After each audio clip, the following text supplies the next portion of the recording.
அன்பர்களே, நண்பர்களே, வர்ற ஏப்ரல் மாதம் 14ஆம் தேதி புது தமிழ் வருஷம் பிறக்குது. அந்த தமிழ் வருஷத்துக்கு பேர் பராபவ வருஷம். ஒவ்வொரு வருஷமும் ஏப்ரல் மாதம் 14ஆம் தேதி புது தமிழ் வருஷம் பிறக்குது. அந்த வகையில் இந்த வருஷம் ஏப்ரல் மாதம் 14ஆம் தேதி புது தமிழ் வருஷம் பராபவ வருஷம் பிறக்குது. இந்த புது வருஷத்தில், தமிழ் வருஷத்தில் இந்தியாவில் அணு ஆயுத உற்பத்தி அதிகமாகும். இந்தியாவில் எரிவாயு உற்பத்தியும் அதிகமாகுமா, கூடுமா. மேலும் மின்சார உற்பத்தியும் ஜாஸ்தியாகும் அப்படின்னு சொல்லியிருக்கிறாங்க. இப்போவே சில இடத்துல சோலார் முறையில், அதாவது சூரிய ஒளியில் மின்சாரம் தயாரிக்கிறாங்க. இந்த தமிழ் வருஷத்தில் பல தொழிற்சாலைகள், பல நிறுவனங்கள் இந்த மின்சார முறையில், அதாவது சோலார் எலக்ட்ரிசிட்டி, மின்சார ஒளியிலிருந்து சூரிய உற்பத்தியை செய்யுமா. பல தொழிற்சாலைகள், பல நிறுவனங்கள், பல புதிய தொழிற்சாலைகளும் இந்தியாவில் தொடங்கப்படும் அப்படின்ட்டு இருக்காங்க.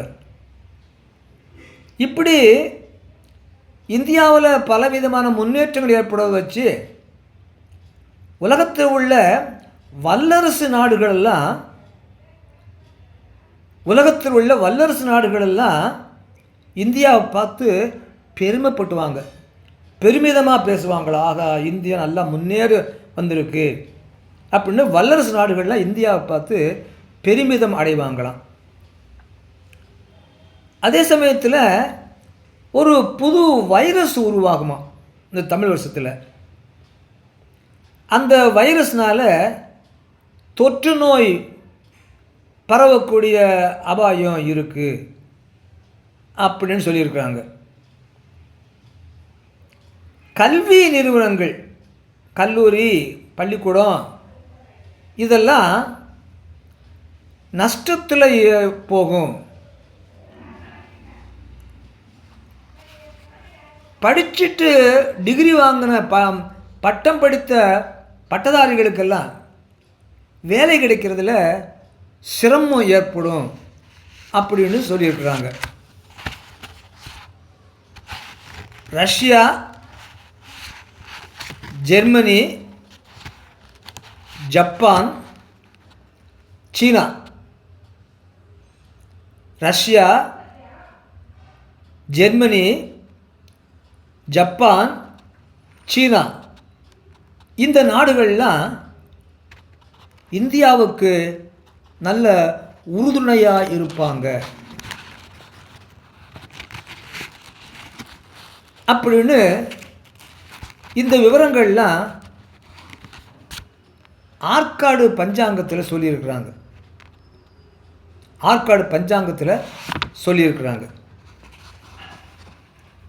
இந்த பஞ்சாங்கத்தில் ஒவ்வொரு தமிழ் வருஷமும்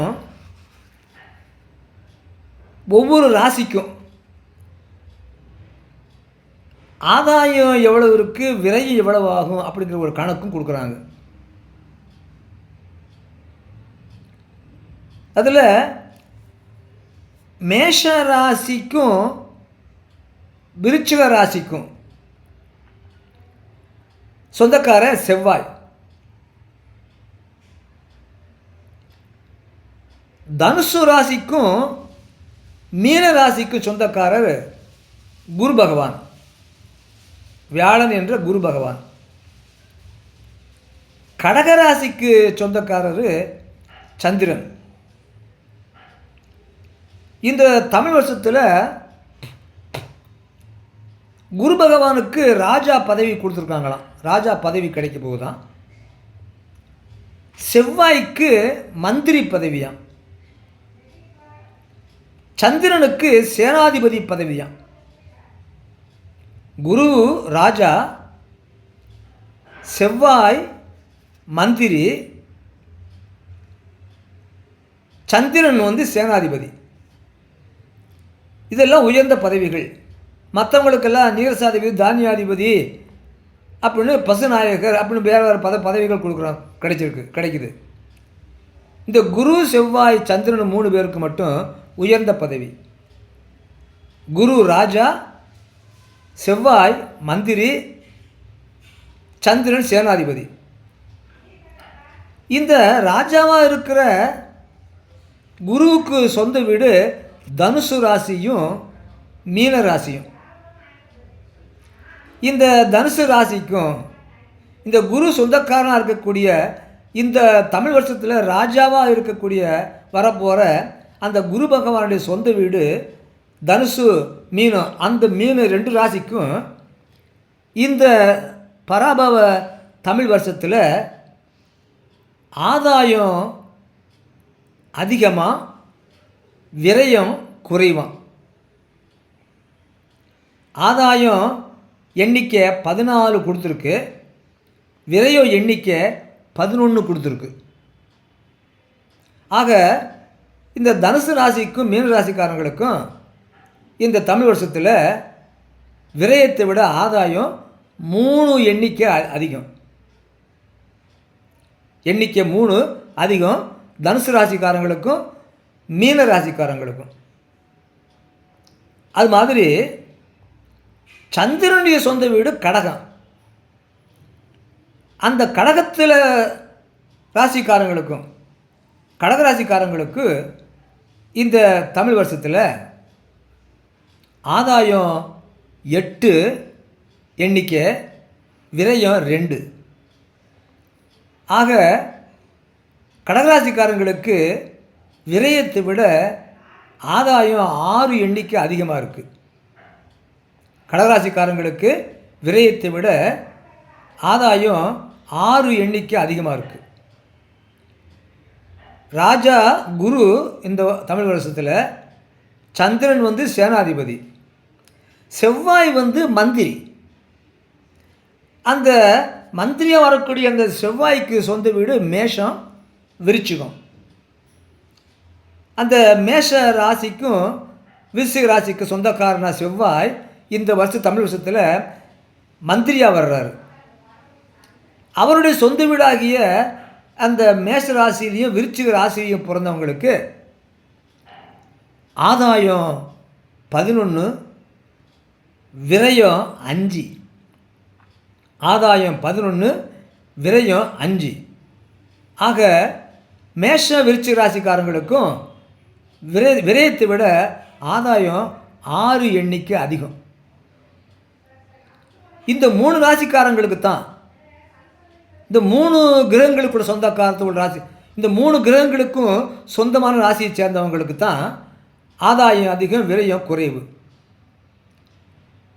செவ்வாய்க்கு சொந்த வீடாகிய மேஷ விருச்சிக ராசிக்காரங்களுக்கு, சந்திரன் சொந்த வீடாகிய கடகத்துக்கு கடகராசிக்காரங்களுக்கு, குருவுடைய சொந்த வீடாகிய தனுசு மீனம் ஆகிய ராசிக்காரங்களுக்கு.